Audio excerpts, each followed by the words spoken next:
بسم اللہ الرحمن الرحیم نحمده ونصلی ونسلم علی رسولہ الکریم وعلی آلہ الطیبین الطاہرین واصحابہ الاکرمین اجمعین۔ ناظرین اکرام، میں آپ کا میزبان حافظ میر مجتبی علی قادری آج کے اس خصوصی لائیو ایف بی سیشن میں، جس کا نام حالات پیر طریقت رکھا گیا ہے، میں آپ تمام کا خیر مقدم کرتا ہوں۔ آج کے اس پروگرام کی خصوصیت یہ ہے کہ آج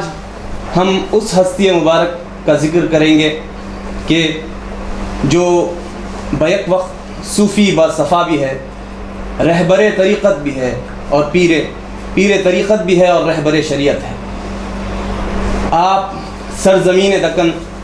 قادری چمن میں آرام فرما ہے اور لاکھوں بندگان خدا کو فیضیاب فرما رہے ہیں۔ آپ کا نام نامی، اسم گرامی حضرت سید الشیوخ شمس المفسرین حضرت سید محمد عمر حسینی قادری الحنبلی خلیق رحمۃ اللہ تعالی علیہ قدس سر العزیز، اور آپ کا ذکر کیونکہ بہت خاص ہے، آپ کا ذکر کرنا ہمارے لیے باعث شرف و باعث رحمت ہے، تو آپ کا ذکر کرنے والے بھی خاص ہونا چاہیے، کیونکہ گھر کی بات گھر والے ہی جانتے ہیں۔ اسی لیے ہمارے تمام سوالات کے جوابات عنایت فرمانے کے لیے اور حضرت قبلہ کی سوانح حیات سنانے کے لیے ہمارے ساتھ خود موجود ہیں شہزادہ سید الشیوخ نبیرہ شیخ الاسلام واعظ مکہ مسجد حضرت ڈاکٹر مفتی سید علی حسینی قادری علی پاشا صاحب قبلہ دامت برکاتہم۔ ہم حضرت کا استقبال کرتے ہیں۔ السلام علیکم ورحمۃ اللہ وبرکاتہ۔ حضرت قبلہ، پہلے جو سوال ہے سیدی کی سوانح حیات پر بات کرنے سے پہلے، آپ کے احوال پر بات کرنے سے پہلے ہم یہ جاننا چاہتے ہیں کہ یوں تو اولیاء اللہ کا ذکر ہر جا ہوتا ہے اور صالحین کے ذکر سے لوگ مشرف ہوتے ہیں، لیکن سوال بنیادی ہے پر اہم ہے کہ صالحین کا ذکر کرنا کیوں ضروری ہے؟ اولیاء اللہ کے ذکر کی اہمیت کیا ہے؟ نحمدہ ونصلی ونسلم علی رسولہ الکریم وعلی آلہ طیبین الطاہرین واصحابہ الاکرمین اجمعین وعلی من تبعہم باحسان الی یوم الدین، اما بعد۔ یقیناً آپ نے جو بات کہی ہے کہ آج کئی گوشوں سے یہ بات منظر عام پر آتی ہے کہ بھائی یہ اولیاء اللہ کے ذکر کی ضرورت کیا ہے؟ در حقیقت اس کا جواب ہمیں قرآن مجید میں ملتا ہے، احادیث کریمہ میں ملتا ہے کہ جہاں کہیں اللہ تبارک و تعالیٰ نے قرآن مجید میں احکام کا ذکر کیا، جہاں اللہ نے تبشیر و تنذیر کا ذکر کیا، جنت و دوزخ کا ذکر کیا، اپنے قدرت کے نمونوں کا ذکر کیا، وہیں پر قرآن مجید میں اللہ نے اپنے نیک بندوں کا بھی ذکر فرمایا۔ کہیں پر اصحاب کہف کا ذکر فرمایا، کہیں سورہ مریم کو نازل فرمایا، کہیں پر عباد الرحمن کا ذکر کیا، کہیں الا ان اولیاء اللہ فرمایا، کہیں پر اللہ نے فرما دیا انعمت علیہم کہہ کر کہ تم کو ان کے راستے پر چلنا ہے، کہیں انعام یافتہ بندوں کا ذکر کرتے ہوئے اللہ فرما رہا ہے من النبیین والصدیقین والشہداء والصالحین، کہ انعام یافتہ بندوں کو جاننا ہو تو جانو وہ ہمارے انبیاء ہیں، وہ شہداء ہیں، وہ صدیقین ہیں، وہ صالحین ہیں۔ تو اس طور پر جب ہم قرآن مجید کا مطالعہ کرتے ہیں تو ہم دیکھتے ہیں کہ اللہ تبارک و تعالیٰ قرآن میں اپنے نیک بندوں کا ذکر فرما رہا ہے، متقین کا ذکر کر رہا ہے، ذاکرین کا ذکر کر رہا ہے، اور اسی طریقے سے اللہ بندوں پر رحم کرنے والے، بندوں پر سخاوت کرنے والے ان کریموں کا بھی ذکر فرما رہا ہے، ان کے اوپر ہونے والے انعامات کا بھی ذکر اللہ کر رہا ہے، ان کے مقامات کا بھی ذکر اللہ فرما رہا ہے، حشر کے میدان میں ان کے اوپر اطمینان کا ذکر اللہ فرما رہا ہے، اور ان کو ملنے والے اللہ کی طرف سے بیش باہ انعامات کا بھی ذکر اللہ فرما رہا ہے۔ جب ہم قرآن پڑھتے ہیں تو اس مقصد سے پڑھتے ہیں، اس یقین کے ساتھ پڑھتے ہیں کہ جہاں قرآن کے لیے اللہ نے ذالک الکتاب لا ریب فیہ فرمایا کہ یہ کتاب میں کوئی شک و شبہ نہیں، دوسری طرف اللہ فرماتا ہے ھدی للمتقین ہے، یہ کتاب لوگوں کے لیے، متقین کے لیے ہدایت کا سامان ہے۔ قرآن، مقصد قرآن رہنمائی اور ہدایت ہے، اور اسی قرآن میں اللہ اپنے نیک بندوں کا، اولیاء اللہ کا ذکر فرما رہا ہے، اور ہمیں یہ بات بتا رہا ہے کہ اولیاء اللہ کا ذکر کرنا یہ سرچشم ہدایت ہے، یہ قرآن کا طریقہ ہے۔ اور اسی طریقے سے سرور کائنات سید الانبیاء نے بھی کئی احادیث کریمہ میں آپ دیکھتے ہیں کہ ذاکرین کا ذکر فرمایا ہے، ذکر کی محفلوں میں بیٹھنے والوں کا ذکر فرمایا ہے، اللہ کے نیک بندوں کے مقامات کا ذکر فرمایا ہے۔ حضور پاک صلی اللہ علیہ وسلم کی تشریف آوری کا مقصد کیا ہے؟ لوگوں کو اللہ سے جوڑنا۔ اور جب سرور کائنات اللہ والوں کا ذکر کر رہے ہیں، اولیاء اللہ کا ذکر کر رہے ہیں، تو معلوم یہ ہو رہا ہے کہ ان کا ذکر کرنا اللہ سے جوڑتا ہے، اللہ کا ذکر کرنا بتا رہا ہے کہ ان کا ذکر کرنا یہ ہدایت کا سامان ہے۔ اور ہم جب احادیث کریمہ کو پڑھتے ہیں تو آپ کو معلوم ہوگا، حدیث پاک بڑی مشہور ہے، مسند امام احمد بن حنبل میں ہے، ابو نعیم نے اس کو ذکر فرمایا ہے، اور دیگر محدثین نے اس کو ذکر فرمایا ہے۔ بانی جامعہ امام انوار اللہ فاروقی نے اپنی کتاب میں اس کو نقل فرمایا ہے کہ تنزل الرحمہ عند ذکر صالحین، کہ آپ کا جو بنیادی سوال تھا کہ صالحین کے ذکر سے ملتا کیا ہے، تو حضور پاک نے واضح طور پر بتا دیا۔ حضرت ابن عیینہ اس کو نقل فرما رہے ہیں اور بتا رہے ہیں کہ سنو، میرے آقا فرماتے ہیں کہ جہاں کہیں اللہ کے نیک بندوں کا ذکر ہوتا ہے وہاں پر اللہ کی رحمت نازل ہوتی ہے۔ ایک بات تو یہ ہو گئی۔ دوسری ایک روایت ملتی ہے جہاں پر یہ بتایا جا رہا ہے، یہ روایت کی جا رہی ہے کہ خلوب کے جلا کے لیے سب سے اچھی چیز کیا ہے؟ تو فرمایا گیا کہ صالحین کا ذکر کرو، کہ اہل دل کا ذکر کرو گے تو تمہارا دل بھی زندہ ہو جائے گا، تمہیں بھی یہ خواہش ہوگی کہ میں بھی ان میں شامل ہو جاؤں۔ ان کے احوال کو پڑھیں گے، ان کے عادات کو پڑھیں گے، ان کے اخلاق کو جانیں گے، ان کے صبح و شام کو جانیں گے، تو پھر ہماری بھی صبح و شام سدھر جائے گی۔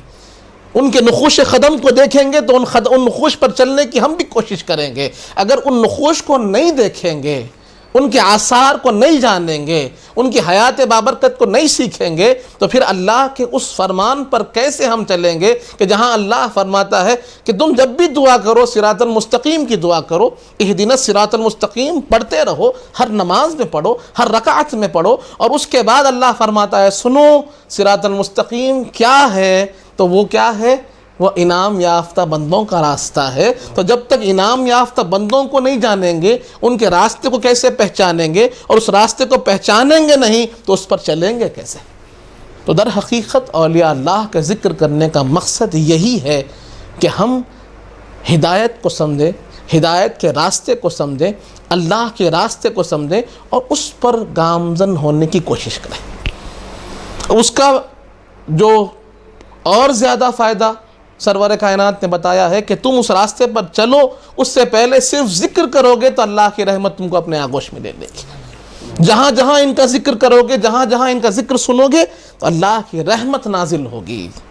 تو اس سے بڑھ کر کیا عنایت ہو، اس سے بڑھ کر اللہ کی کیا انعام ہو کہ جہاں ہم اللہ کے انعام یافتہ بندوں کا ذکر کرتے ہیں وہاں اللہ اپنے رحمتوں کا نزول فرماتا ہے۔ سبحان اللہ، جزاک اللہ خیر۔ سیدھی حضرت قبلہ کی ایک بلند پایہ شخصیت، تو آپ کے والدین یقیناً اتنے ہی بلند پایہ ہے، اور ان کی رفعت اور ان کا جو درجہ ہے یقیناً وہ بہت بڑا ہے۔ تو ہمارے ناظرین بھی اور ہم یہ جاننا چاہتے ہیں کہ سب سے پہلے تو حضرت قبلہ کا پورا نام و نسب، آپ کا پورا نام کیا ہے اور آپ کا نسب نامہ کیا ہے، اور آپ کی ولادت کب ہوئی اور آپ کے والدین کون؟ بسم اللہ الرحمن الرحیم۔ یقیناً شخصیت کا اندازہ ان کے اسم گرامی سے بھی ہوتا ہے کہ جب کسی چیز کے،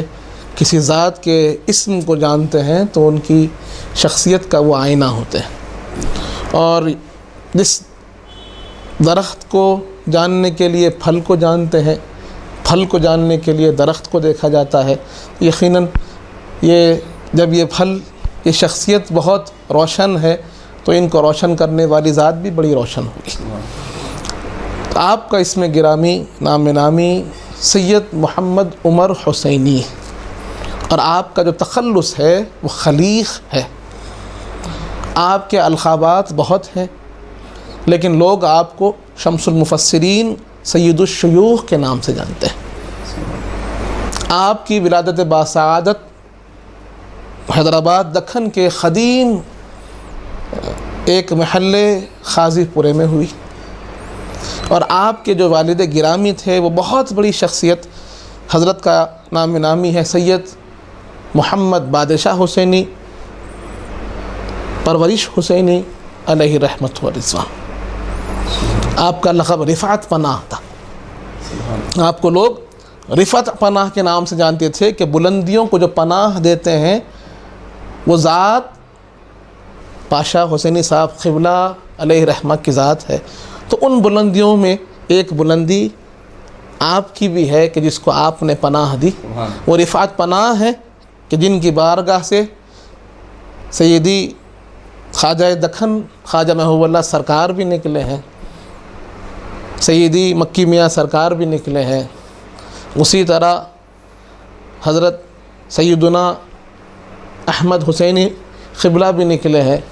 اور ساتھ ہی ساتھ سید الشیوخ شمس المفسرین سید محمد عمر حسینی صاحب قبلہ قدس سرہ العزیز بھی نکلے ہیں۔ اور ایک جو نسبت سید الشیوخ کو حاصل ہے وہ یہ ہے کہ ایک طرف آپ حضرت پرورش علی حسینی علیہ رحمت و رضوان کے شہزادے ہیں، تو دوسری طرف آپ کی والد ماجدہ یہ شیخ الشیوخ میر حضرت میر شجاع الدین حسین علیہ رحمت و رضوان کی پوتری ہیں، جو آپ کے شہزادے ہیں عبداللہ شہید رحمت اللہ علیہ، ان کی شہزادی یہ سید الشیوخ کی والد ماجدہ ہے۔ تو اس طور پر شیخ الشیوخ میر شجاع الدین حسین علیہ رحمت و رضوان کہ جن کی شخصیت ایسی بے پناہ کمالات کی حامل شخصیت ہے کہ ان کا احسان اس دکن کے خطے پر ہے، وہ آپ کے نانا جان ہوتے ہیں۔ تو یہ آپ کا ایک مختصر تا تعارف رہا ہے۔ جیسے آپ نے کہا کہ آپ کا نسب نامہ کیا ہے، تو آپ نسباً حسینی ہیں اور سلسلتاً خادری ہیں، اور آپ کا اسم گرامی سید محمد عمر حسینی خلیق تخلص رکھتے ہیں، اور لقب شمس المفسرین سید الشیوخ علیہ رحمت و رضوان ہے۔ سبحان اللہ، جزاک اللہ خیر۔ صحیح۔ اور ایک یہ چیز ہم دیکھتے ہیں کہ آج کے دور میں کیونکہ نوجوان اپنی جسامت پر اور اپنی ڈیل ڈول پر اور اپنی ظاہری جو ہے نا اپیرنس پر زیادہ توجہ دیتے ہیں، تو یہ ایک تو یہ کہ کیا اسلام میں ہم کو اس طرح کرنا مطلب یہ صحیح ہے کہ اپنے اس تعلق سے اسلام کیا فرماتا ہے کہ اپنے حلیے کو کس طرح بنایا جائے؟ اور ایک اصل سوال جو ہے کہ حضرت سیدی کا یہ حلیہ مبارک کیسا ہوا کرتا تھا؟ کیونکہ آج ہم نے نہیں دیکھا، ظاہراً ہم نے سیدی کی زیارت نہیں فرمائی، دیدار نہیں فرمایا، تو حضرت قبلہ کا حلیہ مبارک آپ وہ کیسا تھا؟ بسم اللہ الرحمن الرحیم۔ حضرت کے حالات پر ایک کتاب مشتمل ہے، حالات پیر طریقت کے نام سے۔ اگر اس میں پڑھیں گے تو ایک باضابطہ انہوں نے ایک حصہ قائم کیا ہے حضرت کا حلیہ مبارک کو پیش کرتے ہوئے، اور حضرت کے تعلق سے یہ بات روشن ہے کہ آپ کا چہرہ بہت روشن چہرہ تھا، چہرہ بڑا روشن تھا، اور پیشانی جسے کہتے ہیں کہ ایک بسیط پیشانی، چوڑی پیشانی جسے کہتے ہیں، چوڑے پیشانی والے، اور کتابی چہرہ جسے کہتے ہیں، کتابی چہرہ تھا۔ اور آپ کے تعلق سے یہ بات بڑی مشہور تھی، اور ہم نے اکابر بزرگوں سے بھی سنا ہے، اور بزرگوں کو سننے والوں سے سنا ہے، جو بڑے بڑے سلسلوں کے جو حضرات جن کی صحبتوں میں بیٹھنے کا ہمیں شرف حاصل ہے، تو انہوں نے بارہا اس بات کو سمجھایا ہے، اور خود لکھنے والے مؤلف نے بھی اس کو بڑی ہی پیارے انداز میں اچھے پیراہن میں پیش کیا کہ سیدی کا معاملہ یہ تھا، حضرت سید الشیوخ کا معاملہ یہ تھا کہ جب آپ باہر نکلتے، مزاجاً بڑے سادہ مزاج شخصیت، سید الشیوخ کی شخصیت سادہ مزاج شخصیت، آپ کا لباس سادگی بھرا لباس، بالکل سفید کپڑے پہنتے، سفید ٹوپی پہنتے، کبھی تہبند باندھتے، کبھی سفید کپڑے کا ہی آپ ازار بھی پہنتے اور شلوار بھی پہنتے، اور معاملہ کیا ہوتا، جو لوگ سادہ لباس پہن کر آتے تو ان کے لیے آپ مسرت بھی فرماتے، خوش بھی ہوتے کہ یہ شخص جو ہے سادی ٹوپی پہن کر آیا ہے، سادہ لباس پہن کر آیا ہے، سادگی پسند شخصیت۔ اس سادگی کے باوجود معاملہ یہ تھا کہ جب آپ باہر نکلتے، لوگوں کے درمیان جاتے، راستے سے چلتے تو لوگ راستے میں کھڑے ہو جاتے آپ کو دیکھنے کے لیے۔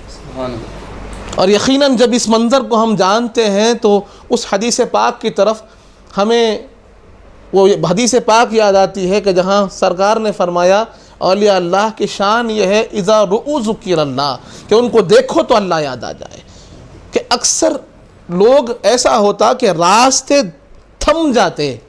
جب آپ تشریف باہر لے کر نکلتے، کہ آپ کے چہرے کو دیکھتے تو لوگ اپنے ہوش کھو دیتے اور ایک ٹک ٹکی باندھ کر آپ کو دیکھتے رہتے، بس چہرے کو دیکھتے رہتے۔ اور میرا یقین ہے کہ جو آپ کے چہرے کی زیارت سے مشرف ہوئے ہیں ان کو یقیناً پروردگار کی یاد آئی ہے، اور اس حدیث کے مصداق بنے ہیں کہ جب تم اللہ والوں کو دیکھو تو اللہ کا ذکر کرنے لگ جاؤ گے، اللہ کا یاد تم کو آ جائے گی۔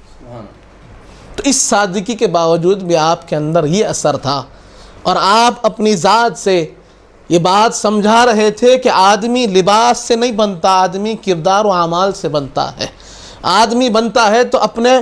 تعلق سے بنتا ہے کہ اس کا تعلق رب سے جتنا زیادہ ہوگا، اللہ سے جتنا قریب ہوگا، اتنی ہی اللہ اسے عزتوں سے نوازے گا۔ عزتوں کے لیے، مقام و مرتبے کے لیے لباس کی ضرورت نہیں ہے، امامے کی ضرورت نہیں ہے، یا پھر آدمی کو بہت زیادہ کپڑے پہننے کی ضرورت نہیں ہے۔ سادہ لباس میں بھی جب پروردگار سے اس کا تعلق مضبوط ہوگا تو اللہ ایسی رفعت اسے عطا فرمائے گا، ایسی جاذبیت اس کے اندر آ جائے گی، چہرے پر ایسی نورانیت آ جائے گی کہ کسی زیب و زینت کی اسے ضرورت نہیں ہوگی۔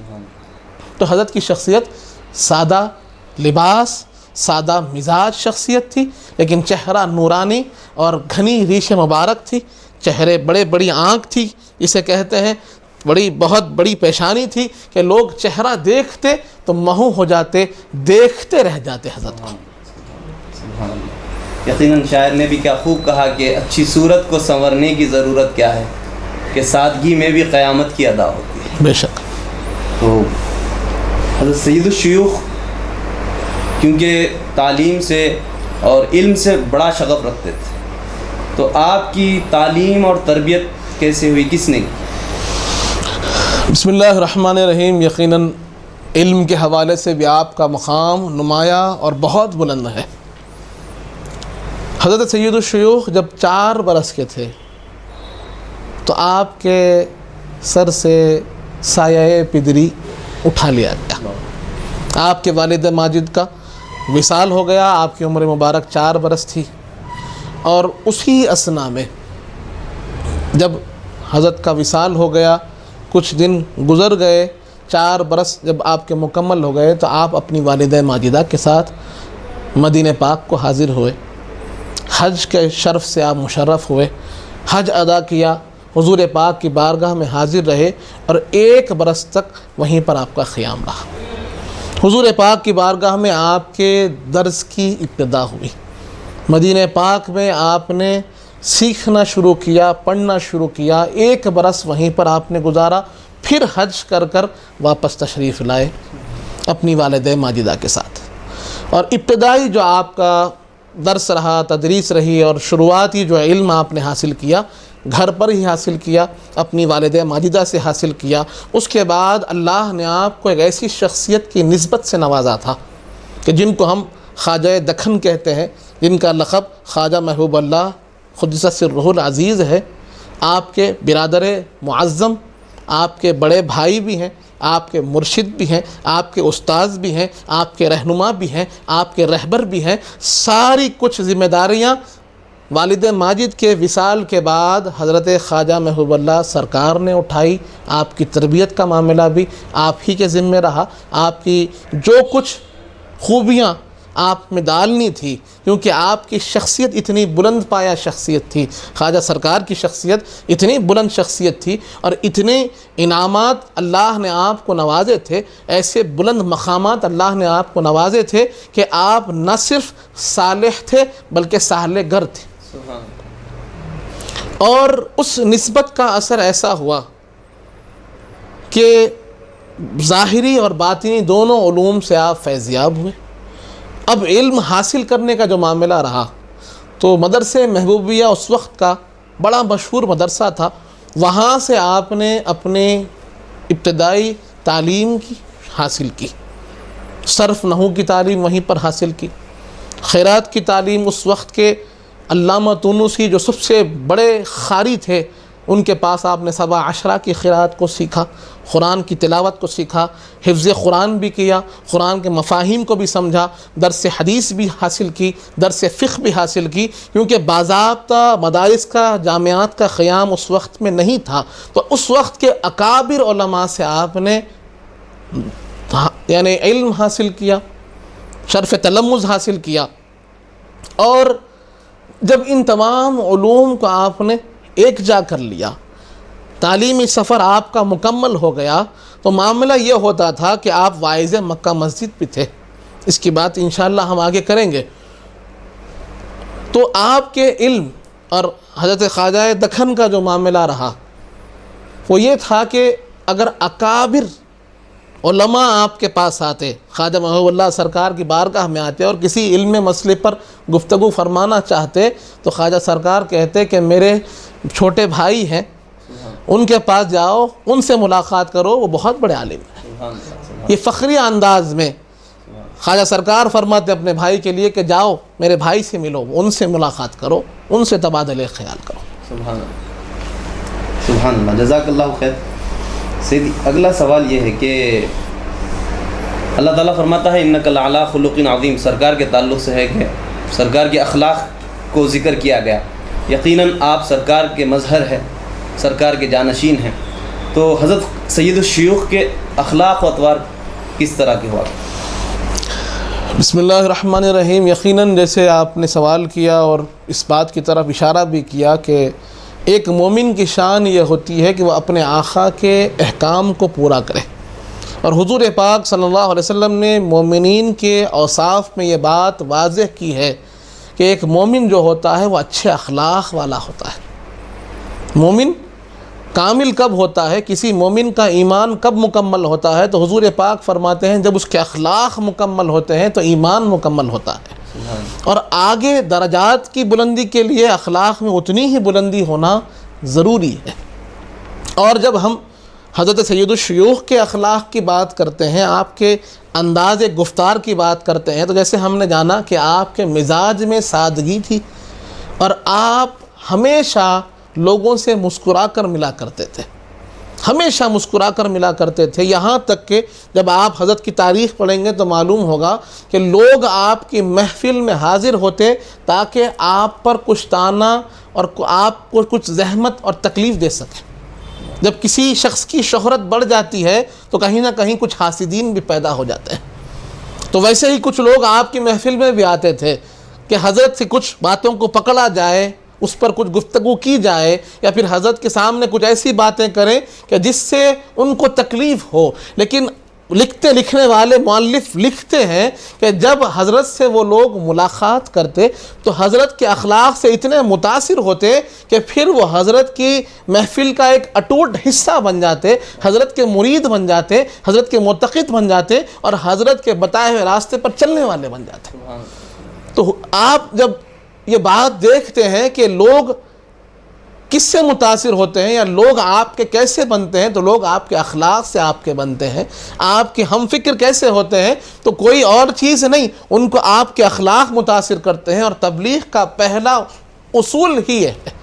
تبلیغ کا پہلا قدم جو ہوتا ہے وہ بڑی بڑی باتیں علمی نکات نہیں ہوتے، وہ آپ کے اخلاق ہوتے ہیں کہ جس کو ہم اگر حضور پاک کی سیرت پاک میں دیکھیں تو یہی بات نظر آتی ہے کہ سرور کائنات نے 40 برس تک اپنے اخلاق سے تبلیغ کی ہے کہ وہ لوگ جو سخت مزاج لوگ تھے، سرکش لوگ تھے، ظالم لوگ تھے، جو کسی کی عزت و آبرو کا خیال نہیں رکھتے تھے، کسی کے بلند مقام کو نہیں سمجھتے تھے، وہ عرب کے لوگ کہتے تھے کہ حضور پاک کیا ہے؟ تو صادق ہے، امین ہے۔ یعنی آپ نے اپنے اخلاق سے ان کو منوایا تھا۔ پہلے آپ نے اپنے اخلاق کو، اپنی ذات کو پیش کیا، اس کے بعد اپنی بات کو پیش کیا۔ تو کوئی بھی جب آدمی دینی راہ پر چلتا ہے تو اس کے لیے بااخلاق ہونا ضروری ہے، اور سید الشیوخ کے اخلاق تو اتنے بلند تھے کہ مخالف جو لوگ آپ کی مخالفت کرنے کے لیے آتے تھے وہ بھی آپ کے اخلاق کریمہ کی وجہ سے آپ کے گرویدہ ہو جاتے تھے۔ جزاک اللہ خیر۔ سیدی، ہم دیکھتے ہیں کہ آج لوگ جب اولیاء اللہ کی بات کرتے ہیں تو کرامتیں سننا چاہتے ہیں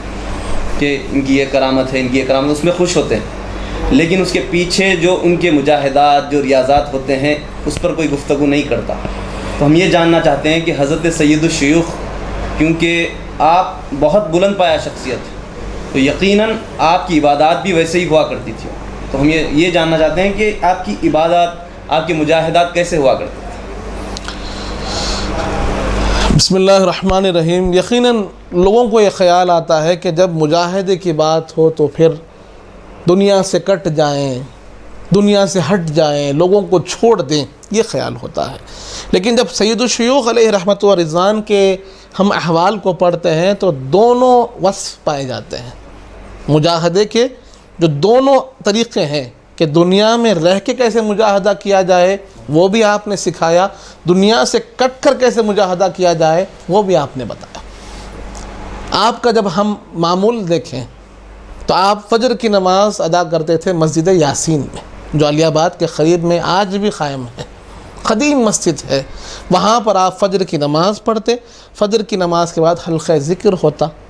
درس قرآن ہوتا، تجوید کا کلاس ہوتی، درس حدیث ہوتا، درس فقہ ہوتا، درس قرات ہوتا، اور یہ سلسلہ کئی گھنٹوں تک چلتا۔ ابتدا کہاں سے ہوئی؟ ذکر کی محفل سے، نماز کے بعد ذکر کی محفل سے ابتدا ہوتی، اور یہ روز کا معمول تھا۔ روز ذکر ہوتا، روز قرآن کی تلاوت ہوتی، روز قرات کی کلاس ہوتی، چھوٹے بچوں کو پڑھایا جاتا، پھر بڑے جو 17 کی قرات پڑھنے والے علماء آتے ان کو پڑھایا جاتا، اور اس وقت کے اکابر علماء جیسے بحر العلوم ہے، یا پھر حضرت سیدنا یحییٰ پاشا صاحب قبلہ علیہ رحمت و رضوان ہے، یا پھر آپ کے برادر معظم سیدنا عثمان حسینی قبلہ علیہ رحمت و رضوان ہے، یا پھر اس وقت کے جتنے اکابر بزرگ تھے، اکابر بزرگ آپ کے یعنی قرات کے شاگرد رہے۔ اس کے بعد پھر درس فقہ، درس حدیث، درس تفسیر، یہ سب ہوتا روز، کیونکہ جیسے میں نے عرض کیا کہ باضابطہ جامعہ کی اس وقت شکل موجود نہیں تھی، تو حضرت کے پاس یہ تمام دروس کا اہتمام ہوتا۔ اس کے بعد دن کا کچھ اگر گھر کا کام ہو وہ مکمل کرتے، پھر بعد نماز مغرب روز ذکر ہوتا، روز ذکر ہوتا۔ اس کے بعد پھر جو ذاکرین حاضر ہوتے ان کے لیے تناول تبرک کے تناول کا اہتمام ہوتا۔ یہ آپ کے روزمرہ یعنی آپ کی جو 48 سالہ حیات بابرکت ہے، یہ روز اس کا معمول تھا کہ صبح ذکر سے، شام ذکر سے، دن میں ایک بڑا حصہ تعلیم کے لیے، قرآن کے لیے، علم کے لیے، حدیث کے لیے، تفسیر کے لیے ہوتا۔ پھر جمعے کے دن مکہ مسجد میں آپ واعظ فرماتے تو وہاں اس کے بعد ذکر ہوتا۔ ذکر سے آپ کو بڑا شغف تھا، اور اگر آپ دیکھیں گے ہم جانیں گے کہ حضرت، کیونکہ حضرت کے ایک شوق میں ایک آپ کے معمول میں ورزش کرنا بھی تھا، تو ورزش کا طریقہ کیا ہوتا؟ آپ ورزش فرماتے تو قرآن کے آیات کے لحاظ سے ورزش فرماتے، قرآن کی رکوعوں کے لحاظ سے ورزش فرماتے کہ قرآن کی تلاوت جاری رہتی، ورزش بھی جاری رہتی، کیونکہ اللہ نے ذاکرین کا ذکر فرماتے ہوئے اللہ فرماتا ہے کہ وہ کھڑے ہو کر بھی ذکر کرتے ہیں، بیٹھے بھی ہیں تو اللہ کے ذکر میں، لیٹے بھی ہیں تو اللہ کے ذکر میں، یعنی ہر حال ان کا ذکر سے ہی چلتا۔ تو حافظ قرآن تھے، تو ورزش کرتے ہوئے آپ کے جانے والے اس بات کی روایت کرتے ہیں کہ آپ ورزش کرتے بھی ذکر کرتے، قرآن کی تلاوت کرتے۔ یہ روزمرہ آپ کا معمول ہے کہ روزمرہ آدمی زندگی میں ہو اور زندگی چلتی بھی رہے اور ذکر رکنے نہ پائے۔ وہ طریقہ حضرت سید الشیوخ نے ہم کو بتایا،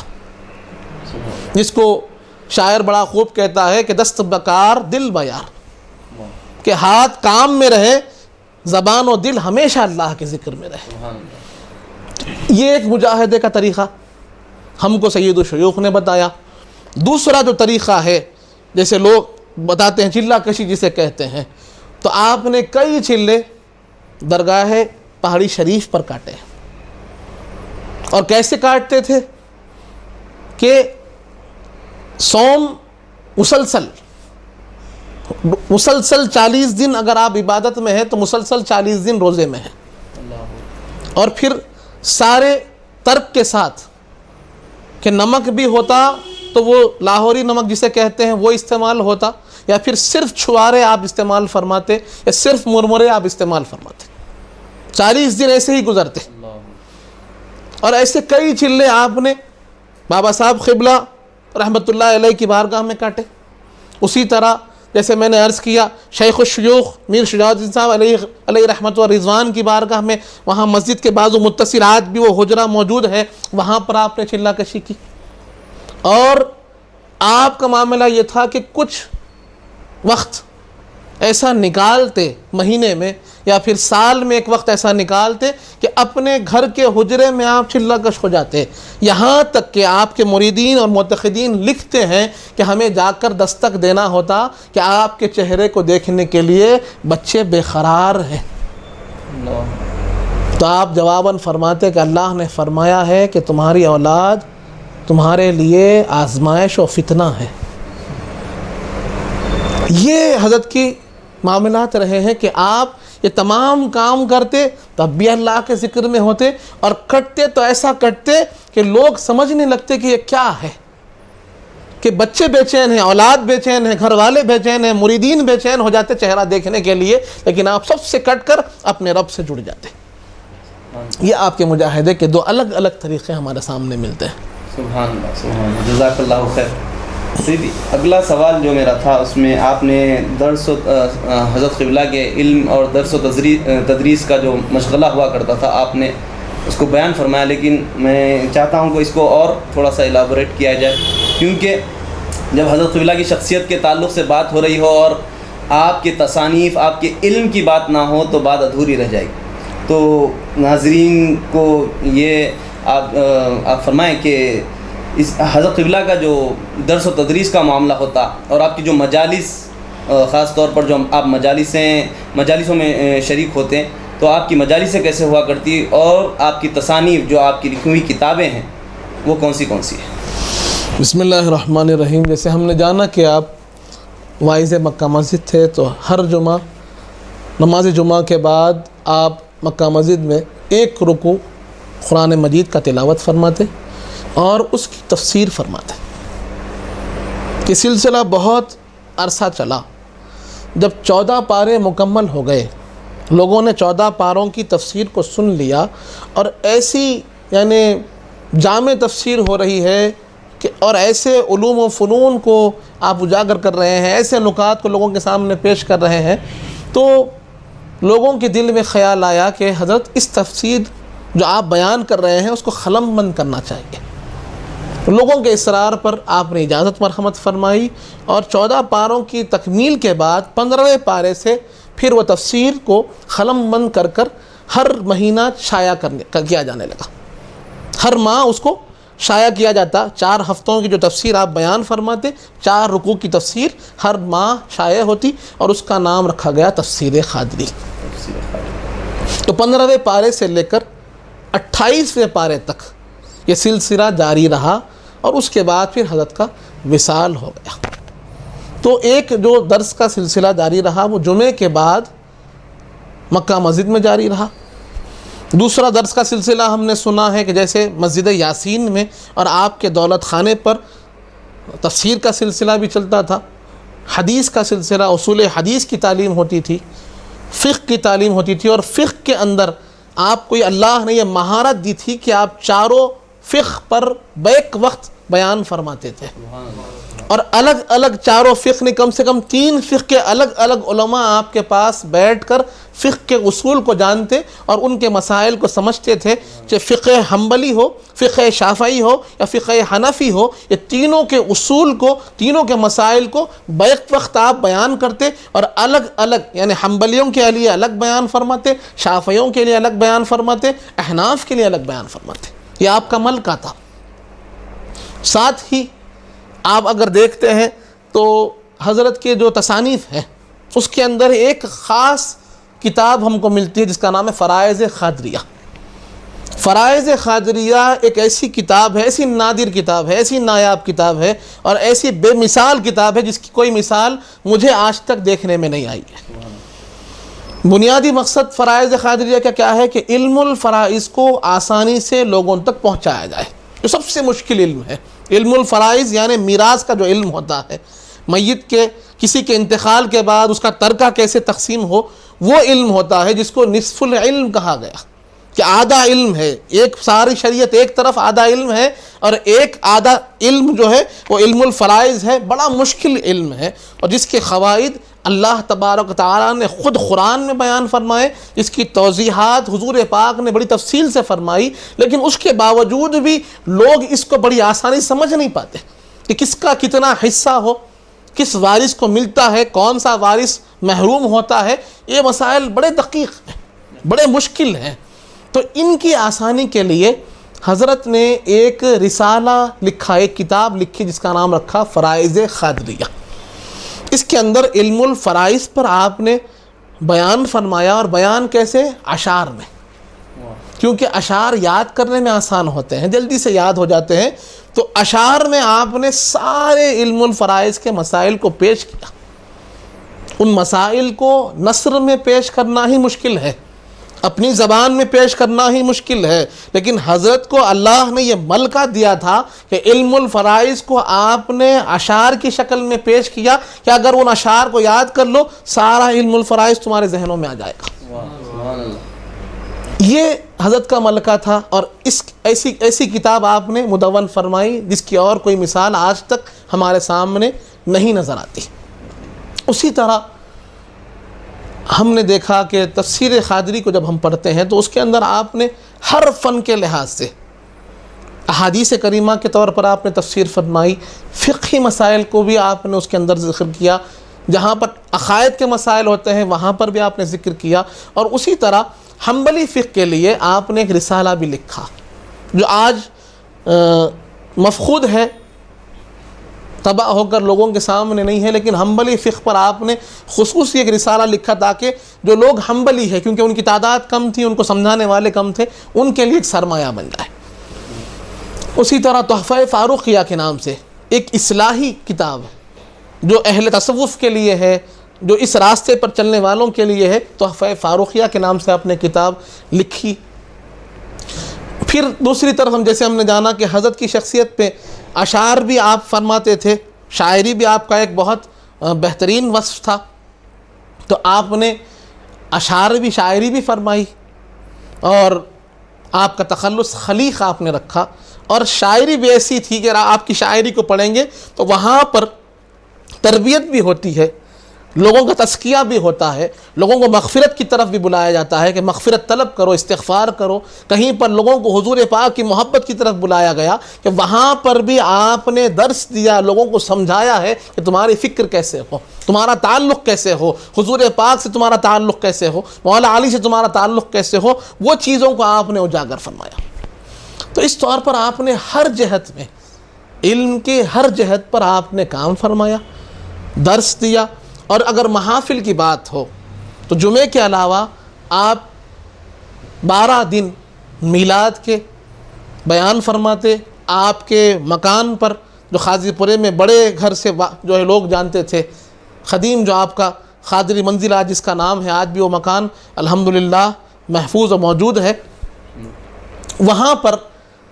آپ 12 دن واز فرماتے، حضور پاک کی سیرت بیان کرتے، اور لوگ کہتے ہیں کہ اگر اس محفل میں ہم بیٹھتے تھے تو ایسا نظر آتا تھا کہ ہم حضور پاک کے اس زمانے میں پہنچ گئے ہیں، وہ تمام چیزیں ہمارے سامنے ایسے گزر جاتی۔ حضرت کے بیان کرنے کا انداز اتنا پیارا تھا کہ وہ تصویر ہمارے سامنے آ جاتی، وہ منظر ہمارے سامنے آ جاتا، اور خصوصیت کے ساتھ جو فتح مکہ کا واقعہ ہوتا اس کو سننے کے لیے تو اس وقت کے اکابر علماء بھی آ کر بیٹھتے کہ ایسی منظر کشی ہوتی حضور پاک کی تشریف آوری کی مکہ شریف میں کہ لوگ کہتے کہ بس وہ سننے کے لیے ہم وہاں موجود رہتے، کیونکہ ہمیں محسوس ہوتا تھا کہ ہم حضور کے لشکر میں موجود ہے، ہمیں محسوس ہوتا تھا کہ حضور پاک کی اس فتح میں ہم بھی شامل ہیں۔ جب سرکار فرماتے تھے اِنَّا فَتَحْنَا لَكَ فَتْحًا مُبِينًا تو ہم سنتے تھے اپنے کانوں سے کہ حضور فرما رہے ہیں۔ تو یہ آپ کا انداز بیان رہتا تھا۔ پھر ربیع الثانی آتا تو پیران پیر سرکار کی 11 دن محفلیں ہوتی، اور پیران پیر سرکار کے وہ اخوال، وہ تعلیمات، آپ کی حیات بابرکت کے وہ الگ الگ واقعات آپ تمام بیان فرماتے۔ اور محرم آتا تو محرم میں 10 دن تک امام حمام کے تذکرہ، اہل بیت اطہار کا تذکرہ آپ فرماتے، اور لوگ زار و خطا روتے تھے۔ ایسی رقت لوگوں پر طاری ہوتی کہ لوگ کہتے کہ ہم ایسی رقت، ایسے وجد کو کبھی محسوس نہیں کرتے۔ تو یہ آپ کی شخصیت رہی ہے۔ اور اگر حضرت کی شخصی کاموں کو اور دیکھتے ہیں تو آپ نے لوگوں کی اصلاح کا کام کیا ہے، بڑوں کی بھی اصلاح کا کام کیا، بچوں کی بھی اصلاح کا کام کیا، اور آپ کی ہر تقریر میں آپ نے لوگوں کو شریعت کی پابندی کا، نماز کی پابندی کا، یہاں تک کہ آپ لوگوں سے وعدہ لیتے نماز کا ہر ایک بیان کے بعد کہ لوگ نماز کے پابند ہوں گے، شریعت کے پابند ہوں گے۔ اس طور پر آپ نے ایک تعمیر معاشرہ جسے کہتے ہیں نا، اس کا ایک ہدف بنایا، اور اس پر آپ نے کام کیا کہ معاشرے کی تعمیر ہو، معاشرے کی خرابیوں کو کیسے دور کریں، اس کے لیے آپ نے کام کیا۔ جزاک اللہ خیر۔ سبحان اللہ سبحان اللہ۔ سید الشیوخ، یقیناً آپ نے جیسا فرمایا کہ تعمیری سوچ رکھنے والے اور تعمیری کام کرنے والی شخصیت کا نام، تو ملت کی تعمیر کے لیے ایک چیز اہم ہے کہ جو ضرورت مند حضرات ہے، ان کا جو مستحقین ہیں، ان کی ضرورت پوری کی جائے۔ خدمت خلق بھی ہم اسے کہہ سکتے۔ تو خدمت خلق یہ شیوا ہے قادری چمن کا۔ ہم دیکھتے ہیں کہ آج بھی کوئی بھی لحاظ سے وہاں پر کوئی بندہ آتا ہے، چاہے وہ دنیاوی لحاظ سے ہو کہ دینی لحاظ سے، اس کی امداد کی جاتی ہے۔ جیسا کہ ہم دیکھتے ہیں کہ قائد اہل سنت حضرت مرتضیٰ پایا صاحب قبلہ نے ہیومینٹی ایونیو کے نام سے ایک جو مجلس قائم کی، آج ہم دیکھتے ہیں کہ سینکڑوں کی تعداد میں روٹیاں تقسیم کی جا رہی ہیں، اور دوسرے بھی جو دینی معاملات ہے اس پر بھی توجہ دی جاتی ہے۔ تو یقیناً یہ جو شیوا ہے خدمت خلق کا، یہ حضرت دادا پیر قبلہ حضرت سید الشیوخ سے ہی یہ یہاں تک پہنچا ہے۔ تو حضرت قبلہ کی جو خدمت خلق کا طریقہ ہوتا وہ کیسا ہوتا؟ بسم اللہ الرحمن الرحیم۔ یقیناً یہ موضوع بہت تفصیل طلب بھی ہے کہ حضرت کے خدمات اتنی زیادہ ہے کہ میں سمجھتا ہوں کہ اس کا احاطہ اتنی آسانی سے ممکن نہیں۔ ایک جو نمایاں خدمت حضرت کی ہے، میں اس کو پہلے رکھوں، پھر جو اجمالی خدمات ہے اس کا اجمالی خاکہ آپ کے سامنے پیش کروں۔ پہلی جو خدمت آپ نے کی ہے، یعنی لوگوں کے ضروریات کو پورا کرنے کے لیے جو آپ نے ایک کارنامہ انجام دیا، وہ یہ تھا کہ آپ نے ایک مجلس کو قائم کیا جس کا نام رکھا مجلس مؤید الاخوان۔ اس کا نام ہے مجلس مؤید الاخوان، یعنی اپنے بھائیوں کو مدد کرنے والی ایک تنظیم اور ایک مجلس۔ اس کو آپ نے قائم کیا، اور اس کا مقصد کیا تھا؟ اس کا مقصد ایک ہی مقصد کہ لوگوں کو سود کے گناہ سے بچایا جائے، کیونکہ حالات اس وقت ایسے ہو گئے تھے، اور لوگوں کے یعنی زندگی کے جو تکالیف تھے ان کو مجبور کرتے تھے کہ وہ کوئی بھی بڑا کام کرنا چاہے تو پھر انہیں قرضہ لینا پڑتا، اور قرض ان کو سود کے ساتھ ملتا کہ اگر قرض لیتے تو پھر انہیں سود بھی دینا ہوتا، جو کہ اسلام میں حرام ہے۔ سود لینا بھی حرام ہے اور سود دینا بھی حرام ہے، یہ دونوں چیزیں حرام ہیں۔ ٹھیک ہے، اب اس کے بعد جب حضرت قبلہ حضرت سید الشیوخ علیہ رحمت و رضوان نے اس بات کو دیکھا کہ لوگ اس گناہ میں اپنے آپ کو مجبوری کے تحت بھی مبتلا کر رہے ہیں. اچھے لوگ، نیک لوگ، متقی لوگ ہیں، نمازی لوگ ہیں، لیکن زندگی کے حالات نے ان کو مجبور کر دیا ہے کہ وہ اس گناہ میں اپنے آپ کو ملوث کر لیں، اپنے آپ کو ڈال لیں. ان کے بچانے کے لیے، ان کی حفاظت کے لیے سید الشیوخ نے ایک مجلس کو قائم کیا جس کا نام ہے مجلس مؤید الاخوان. 1360 ہجری میں اس کا قیام عمل میں آیا. اب اس کے بعد اس کا مقصد جیسے میں نے عرض کیا کہ لوگوں کو قرضہ دیتے تھے، لوگوں کو قرضہ دیا جاتا اور بے سودی قرضہ دیا جاتا کہ اس کے اوپر کوئی سود نہیں، آپ قرضہ لیجئے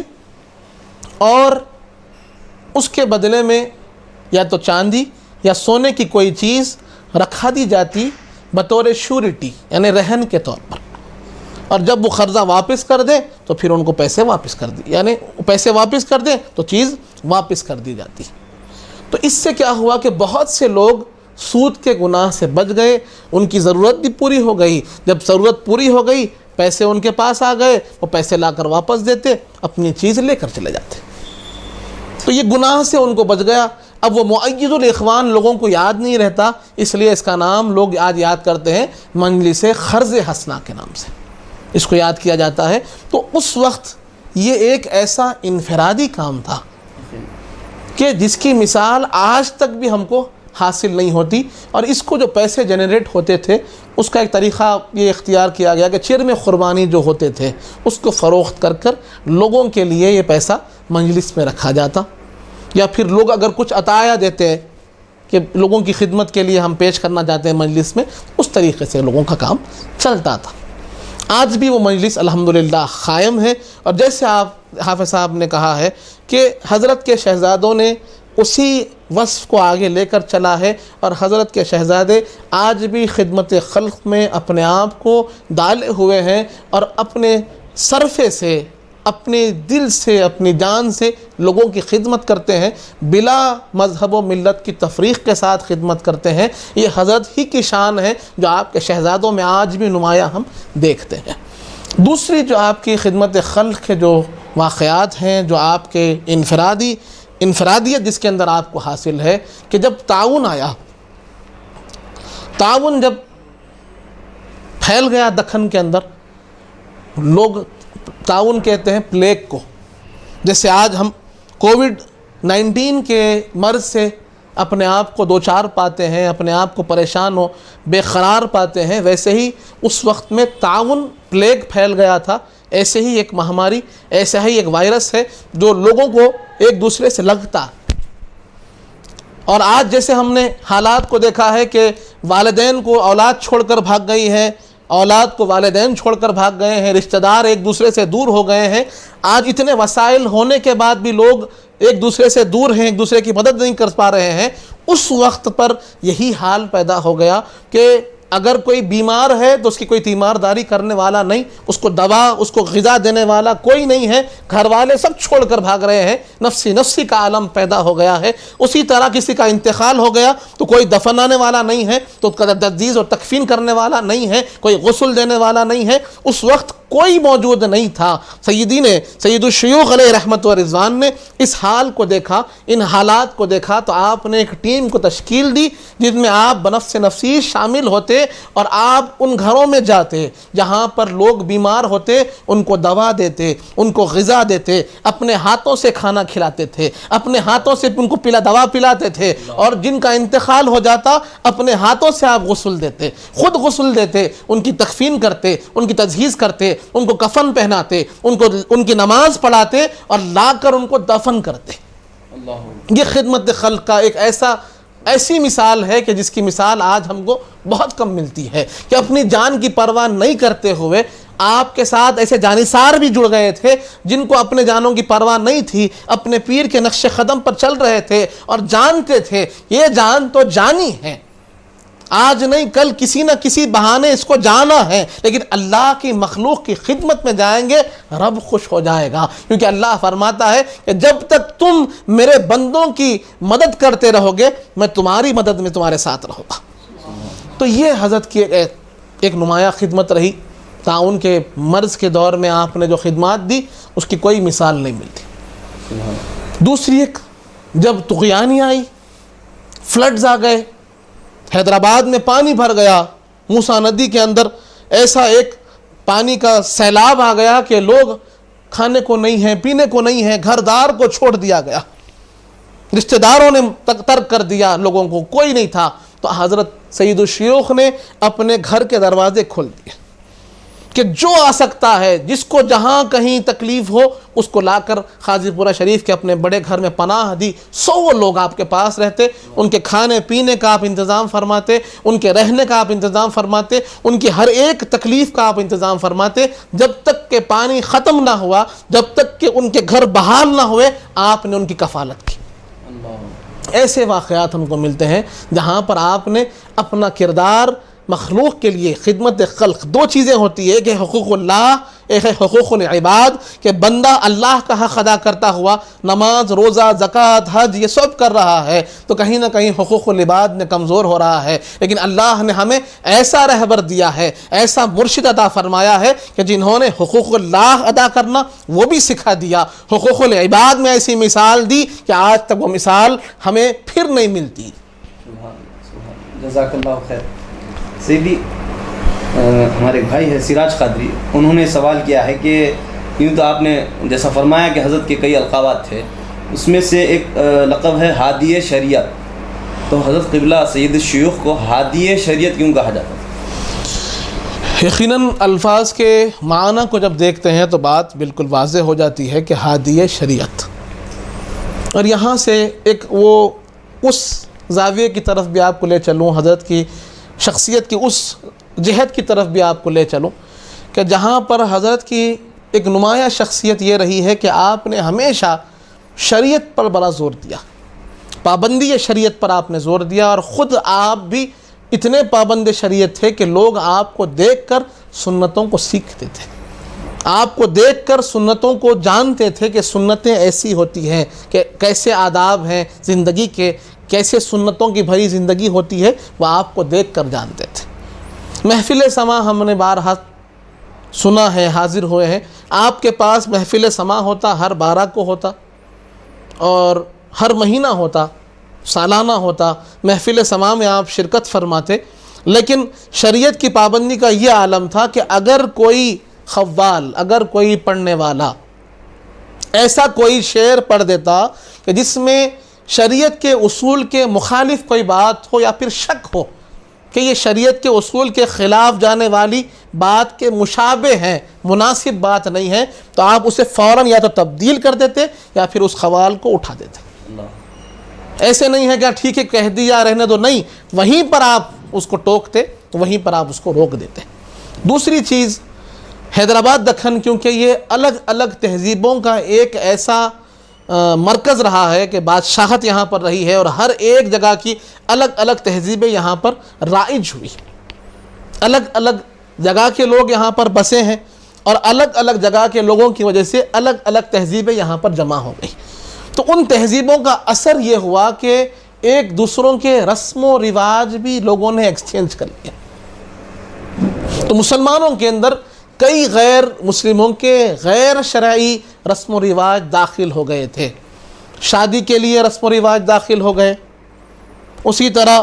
بچہ پیدا ہوتا ہے تو اس میں رسم و رواج داخل ہو گئے، انتقال ہو رہا ہے تو اس میں رسم و رواج داخل ہو گئے. تو آپ کی شخصیت وہ شخصیت تھی کہ آپ نے 2 ٹوک انداز میں ان تمام رسوم جو خلاف شرع تھے ان کو روک دیا. اور آپ اس شادی میں نہیں جاتے تھے کہ جہاں پر شریعت کے خلاف کوئی بھی عمل ہو، اتنا کہ اگر کوئی دولہا صحرا بھی سامنے باندھتا تو آپ یا تو صحرا ہٹوا دیتے تھے یا پھر کہتے تھے کہ میں شادی میں نہیں آ سکتا. اسی طرح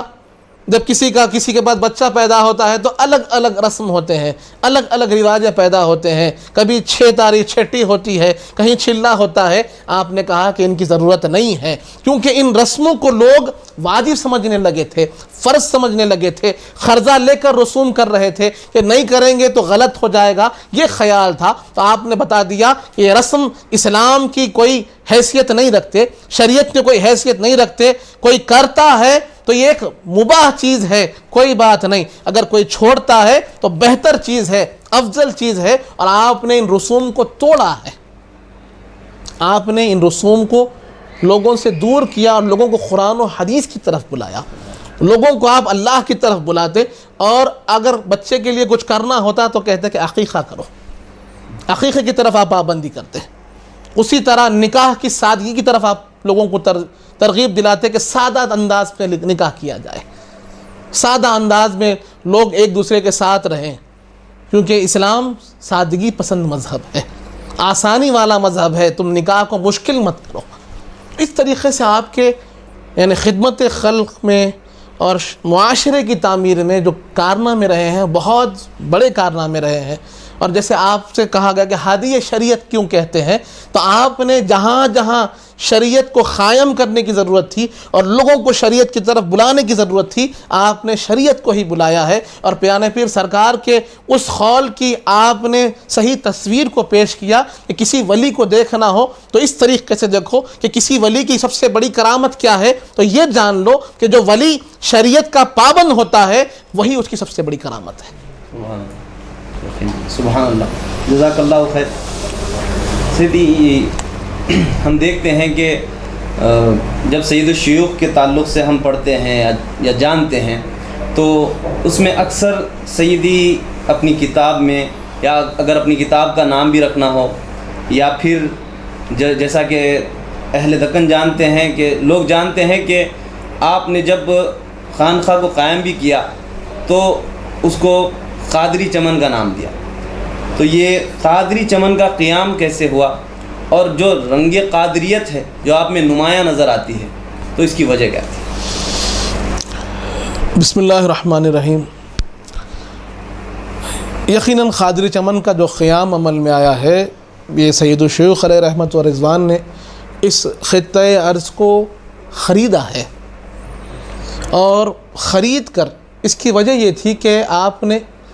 یہ ملاحظہ فرمایا تھا کہ لوگ جب کسی کا انتقال ہو جاتا ہے تو بڑے پریشان نظر آنے لگے، خصوصاً آپ کے جو برادر طریقت تھے، جو آپ کے اہل سلسلہ تھے، وہ بے چین و بے قرار ہو جاتے کہ جو لوگ زمینوں پر قبضہ کیے ہوئے تھے یا پھر جو تکیے دار لوگ تھے وہ بہت زیادہ پیسے پوچھتے تھے، اور غریب آدمی کے پاس اس وقت میں ہر وقت پیسے ہو یہ ضروری نہیں۔ تو اس کا ایک قیام کا ایک بنیادی مقصد یہ تھا کہ اگر ہمارے اہل سلسلہ میں کسی کا انتقال ہو جاتا ہے تو وہ بلا کوئی معاوضہ یہاں پر ان کا دفن ہو سکتا ہے۔ ایک حصہ اس کے لیے مقرر کر دیا گیا، قادری چمن کا ایک حصہ اس غرض سے مقرر کر دیا گیا کہ اگر اس سلسلے کے سید الشیوخ کے سلسلے کے کسی بھی پیر بھائی، کسی بھی مرید کا انتقال ہو جاتا ہے تو پھر ان کو یہاں پر جگہ دی جائے گی۔ دوسرا، آپ نے جیسے کہا ہے کہ آپ کی نسبت میں ہمیشہ ہم نے دیکھا ہے کہ تفسیر کا نام رکھا تو تفسیر قادری رکھا، چمن کا نام رکھا تو قادری چمن رکھا، اور یقینی بات ہے کہ کسی بھی شخص کو پیران پیر سرکار سے اگر الفت نہ ہو تو پھر کیا فائدہ۔ اور ہم جانتے ہیں کہ آپ کو تمام سلاسل میں بیت و خلافت حاصل ہے، اپنے مرشد، اپنے برادر معظم حضرت خواجہ محبوب اللہ سرکار سے آپ کو تمام سلاسل میں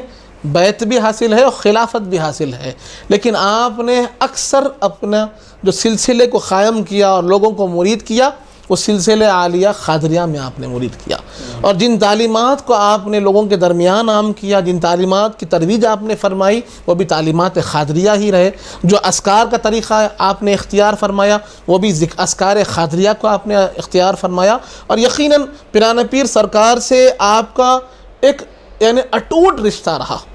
اور ہونا بھی چاہیے۔ ہر قادری کا اپنے مرشد کامل، اپنے یعنی منبع طریقت